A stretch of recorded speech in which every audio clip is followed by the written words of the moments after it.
Hello my dear students, मागील व्हिडिओपासून जे आहे ते आपण एक नवीन टॉपिक जो आहे तो सुरू केलेला आहे in the chapter some basic concept of chemistry. तो म्हणजे laws of combination. Laws of कॉम्बिनेशनमध्ये जे आहे तो आपण फर्स्ट लॉ जो आहे तो डिस्कस केला, that is law of conservation of mass. हा फर्स्ट लॉ मागील व्हिडिओमध्ये जो आहे तो आपण डिस्कस केला. आजच्या व्हिडिओमध्ये जो आहे तो सेकंड लॉ ऑफ कॉम्बिनेशन जो आहे तो आपण इथे डिस्कस करणार आहे सुरुवातीला. That is law of definite composition or proportion. Second law, it's name is law of definite composition or proportion. Definite proportion म्हटलेलं आहे इथे. या लॉ मध्ये ऍक्च्युली आपल्याला काय पाहायचं आहे तर जे काही कंपाऊंड्स फॉर्म होतात किंवा जे मॉलिक्युल्स फॉर्म होतात, मॉलिक्युल्स म्हणजेच काय तर दोन किंवा दोनपेक्षा जास्त ॲटमचं कॉम्बिनेशन. सो जे कंपाऊंड्स किंवा जे मॉलिक्युल्स जे फॉर्म होत आहेत तर ते फॉर्म होत असताना त्यामधील जे काही ॲटम्स आहेत, these atoms are combined in a definite proportion by weight. एका पर्टिक्युलर प्रपोर्शन मध्ये जे आहे ते कंबाईन होतात. त्यांची फॉर्मेशनची प्रोसेस जी आहे ती कुठलीही असो, कुठल्याही पद्धतीने आपण तिथे फॉर्म करत असू, बट ॲटम्स नेहमी तो मॉलिक्यूल फॉर्म करत असताना जो प्रपोर्शन शो करतात तो कसा असेल, डेफिनेट. एक डेफिनेट प्रपोर्शन, एक फिक्स प्रपोर्शन मध्येच ते ॲटम्स जे आहेत ते कंबाईन होतील आणि तो पर्टिक्युलर मॉलिक्यूल जो आहे तो फॉर्म होतो. हेच जे आहे एक्सप्लेन केलेलं आहे आपल्या सेकंड लॉ ऑफ कॉम्बिनेशन मध्ये, that is law of definite composition or proportion. त्याचं स्टेटमेंट काय आहे, सिंपल असं स्टेटमेंट जे आहे ते दिलेलं आहे. The law states that any pure compound, कुठलाही प्युअर कंपाऊंड जो आहे is always contain the same element in a definite proportion by weight irrespective of its source or method of preparation. So simple असं statement जे आहे ते इथे दिलेलं आहे. सो स्टेटमेंट जे आहे काय एक्सप्लेन करत आहे ऍक्च्युली तर कुठलाही कंपाऊंड ज्या एलिमेंटनी बनलेला असतो ते जे एलिमेंट्स आहेत ते एका फिक्स प्रपोर्शन मध्ये जे आहेत, fix proportion by their mass or weight ने जे आहेत ते कंबाईन झालेले असतात.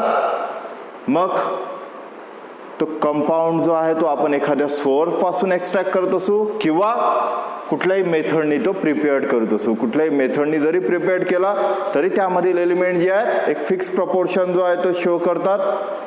नॅचरली जरी आपल्याला तो कंपाऊंड भेटला तरी त्या कंपाऊंड मध्ये जे एलिमेंट्स आहेत त्यांच्यामध्ये तेच प्रपोर्शन दिसेल, तेच फिक्स रेशो दिसेल जो आपण एखाद्या वेगळ्या मेथडनी जो आहे तो प्रिपेअर्ड करून तो कंपाऊंड जो आहे तो त्यामधील एलिमेंटचा रेशो जो आहे तो काय केला तिथे फाइंड आउट केला. तर दोन्ही रेशो कसे दिसतील आपल्याला तर सेम दिसतील.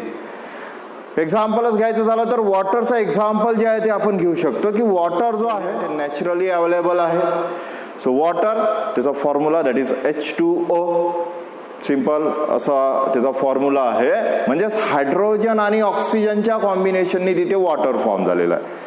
सो नॅचरली आपल्याला भेटत आहे किंवा वॉटर जो आहे तो वेगवेगळ्या केमिकल मेथडनी आपल्याला तयार सुद्धा करता येतो. म्हणजे सिंपल मेथड जर वॉटर प्रिपरेशनची जर आपण जर पाहिली तर वॉटरला प्रिपेअर्ड करता येते bye simple neutralisation process. When any acid reacts with any base, there is a formation of salt plus water. अशी सुद्धा एक रिएक्शन आपल्याला करता येते. और डायरेक्टली हायड्रोजन आणि ऑक्सिजन हे घेऊन सुद्धा यांची रिएक्शन करून सुद्धा आपल्याला वॉटर जे आहे ते तयार करता येते. When hydrogen gas reacts with oxygen, there is a formation of water. So method of preparation कुठलीही असो किंवा नॅचरल सोर्स पासून सुद्धा आपल्याला ते वॉटर जे भेटत आहे तर नॅचरल सोर्स पासून भेटलेला वॉटर असेल किंवा कुठल्याही मेथडनं प्रिपेअर केलेला वॉटर असेल, त्यामध्ये जे एलिमेंट्स आहेत कुठले आहेत तर सेम आहेत, हायड्रोजन आणि ऑक्सिजन. त्यामधले एलिमेंट्स कुठले दिसतील तर आपल्याला हायड्रोजन आणि ऑक्सिजनच ते एलिमेंट्स दिसतील ज्यामुळे वॉटर जो आहे तो तयार झालेला आहे आणि त्यांचा रेशो सुद्धा त्यामध्ये फिक्स दिसेल. रेशो कुठला असेल तर आपण एक्झाम्पल म्हणून इथे घेतलेलंच आहे की हायड्रोजन आणि ऑक्सिजननी प्युअर वॉटर जे फॉर्म झालेलं आहे तर त्या वॉटरमध्ये ऑक्सिजन जे आहे बाय वेट त्याचं पर्सेंटेज 88.81% मध्ये वॉटरमध्ये ऑक्सिजन जो आहे तो प्रेझेंट राहतो ॲज कम्पेअर टू हायड्रोजनचं जे पर्सेंटेज आहे that is 11.19% by weight.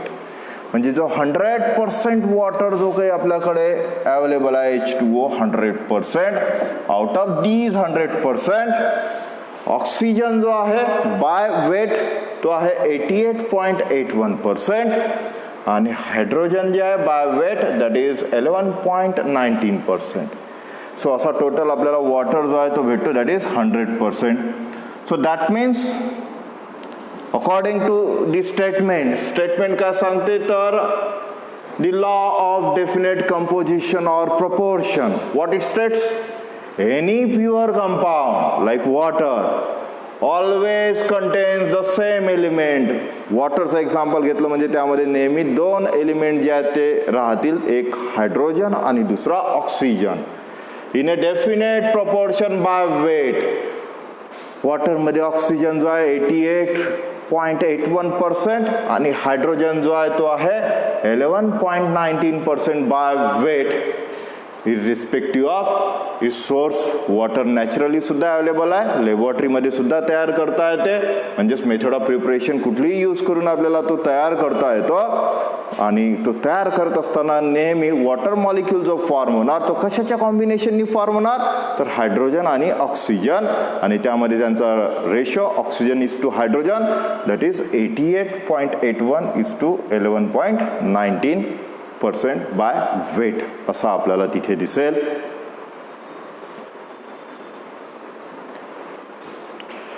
If we take the another example to prove the law of definite composition, the best example is of sugar. शुगरचं जर example जर घेतलं आपण दॅट मीन्स कार्बोहायड्रेट तर pure sugar मध्ये आपल्याला काय दिसते तर carbohydrates or sugar is nothing but the combination of carbon hydrogen and oxygen. Carbon hydrogen आणि ऑक्सिजनचं जे आहे ते कॉम्बिनेशन असते शुगर. सो सोर्स कुठलाही असो शुगरचा किंवा मेथड ऑफ प्रिपरेशन जी आहे ती कुठलीही आपण यूज करत असो त्यामध्ये जे एलिमेंट्स कंबाईन होणार आहे ज्या एलिमेंट्सनी तो शुगर जे आहे ते फॉर्म होणार आहे ते कुठले राहणार आहेत तर ते राहणार आहेत कार्बन हायड्रोजन आणि ऑक्सिजन आणि त्यांचा एक फिक्स रेशो फिक्स प्रपोर्शन जे आहे ते आपल्याला दिसेल by weight. In case of carbon in pure sugar that is 42.1%. Carbon जो आहे त्याचं पर्सेंटेज जे आहे शुगरमध्ये प्युअर शुगरमध्ये जे आहे that is 42.1%. In case of hydrogen that is 6.5% and the remaining one that is oxygen 51.4%. So pure sugar म्हणजे 100% sugar जी आहे ती कशाने बनलेली आहे 100% sugar it is made up from carbon 42.1%, hydrogen 6.5% and oxygen 51.4%. This example also proves that the compound which is formed by the combination of same element, these elements combine with each other, these elements combine with each other by a fixed proportion. एखाद्या fix proportion मध्ये जे आहेत ते combine होतात bye its weight. So अशा प्रकारचे examples आहे. हा जो लॉ आहे फर्स्ट टाइम जो स्टेट केला कोणी स्टेट केला तर it is stated by French chemist Joseph प्रॉस्टनी जे आहे ते स्टडी केलं आणि त्याला ऑब्झर्वेशनमध्ये असं दिसलं की कुठलाही कंपाऊंड जो आहे तो नेहमी ज्या एलिमेंटच्या कॉम्बिनेशननी फॉर्म होतो ते एलिमेंट जे आहेत these elements combine in a fix proportion by its weight. So असं ऑब्झर्वेशन जे आहे ते त्याला दिसलं जेव्हा तो प्रिपेअर्ड करत होता क्युप्रिक कार्बोनेट. त्याच्यावर त्यांनी एक्सपेरिमेंट केला आणि त्याला हे आढळलं की नॅचरली अवेलेबल क्युप्रिक कार्बोनेट असेल किंवा मग लॅबोरेटरीमध्ये प्रिपेअर्ड केलेला क्युप्रिक कार्बोनेट असेल, दोन्हीमध्ये जे एलिमेंट्स आहेत ते सेम दिसले त्याला. क्युप्रिक कार्बोनेटमध्ये कार्बन, ऑक्सिजन जो आहे आणि सोबत कॉपर, हे जे 3 एलिमेंट्स आहेत त्यांचं प्रपोर्शन जे आहे ते सेम दिसलं त्याला. आणि त्यावरूनच त्यांनी हा लॉ जो आहे तो पूर्ण जगासमोर जो आहे तो मांडला. That is law of definite proportion और law of definite composition. So अशा टाईपचा हा सेकंड लॉ ऑफ कॉम्बिनेशन आहे. That is law of definite proportion. Now the next law of combination is the law of multiple proportion. We see first law, that is law of conservation of mass in previous video. In this video we discuss about law of definite composition or proportion, and now the third law of combination, that is law of multiple proportion. हा जो law आहे law of multiple proportion, आणि या आधी जो आपण discuss केला that is law of definite composition.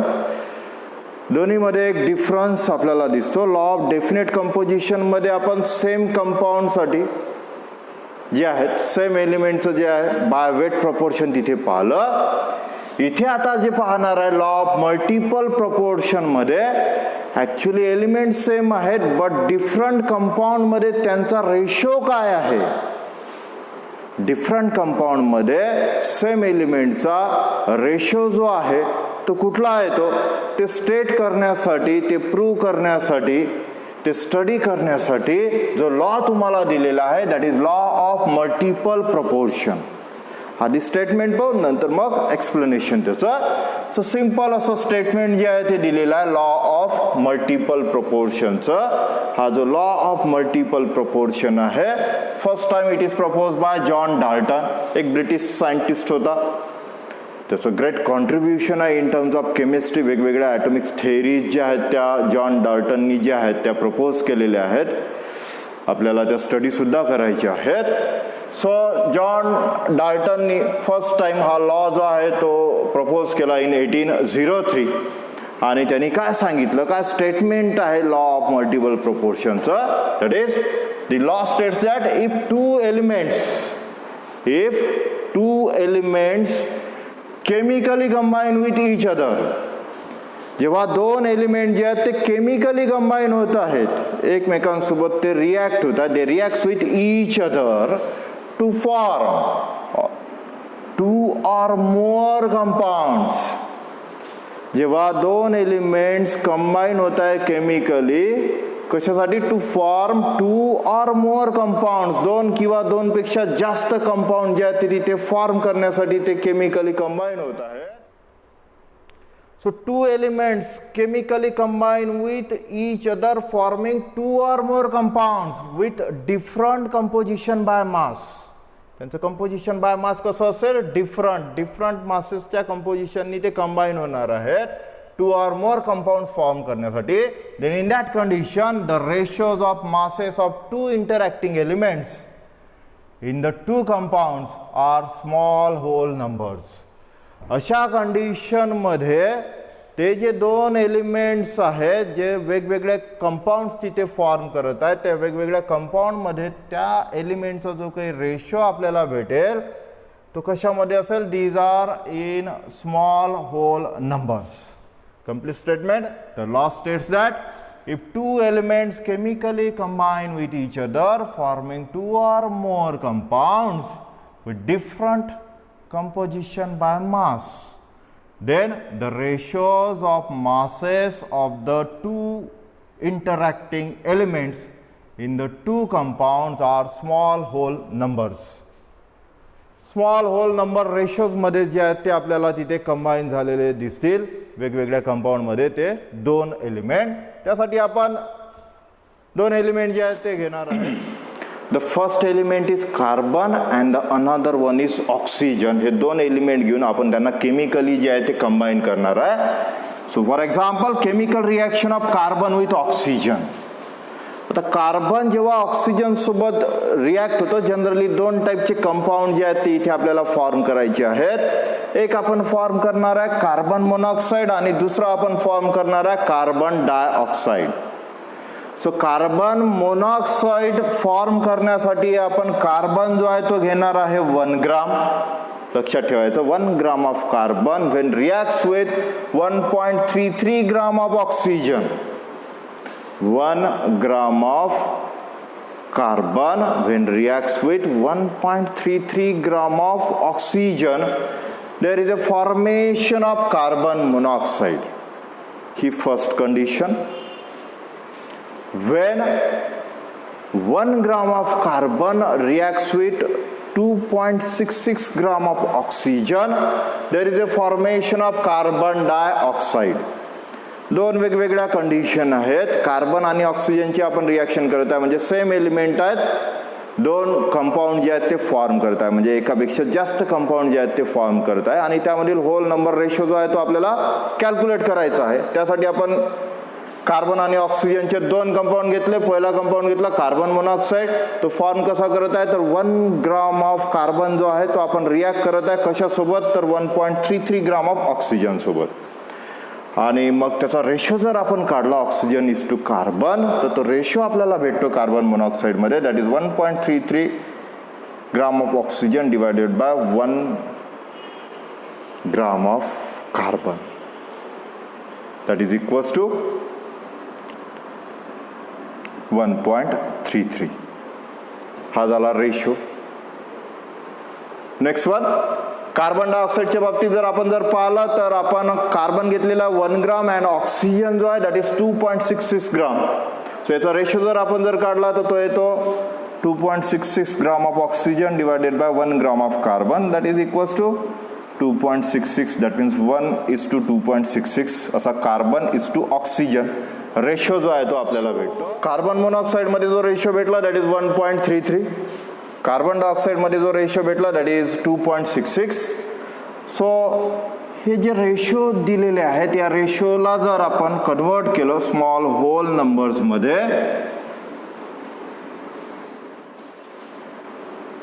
तर आपल्याला काय भेटेल इथे तर आपल्याला भेटेल hence the two ratios are in the proportion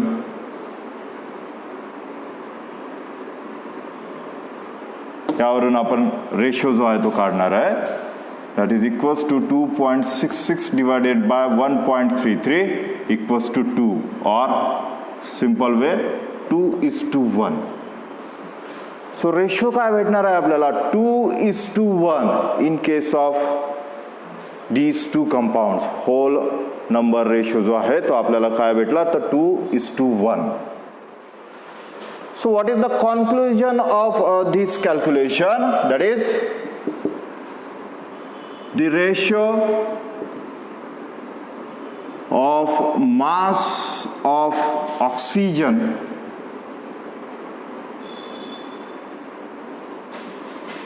when it combine with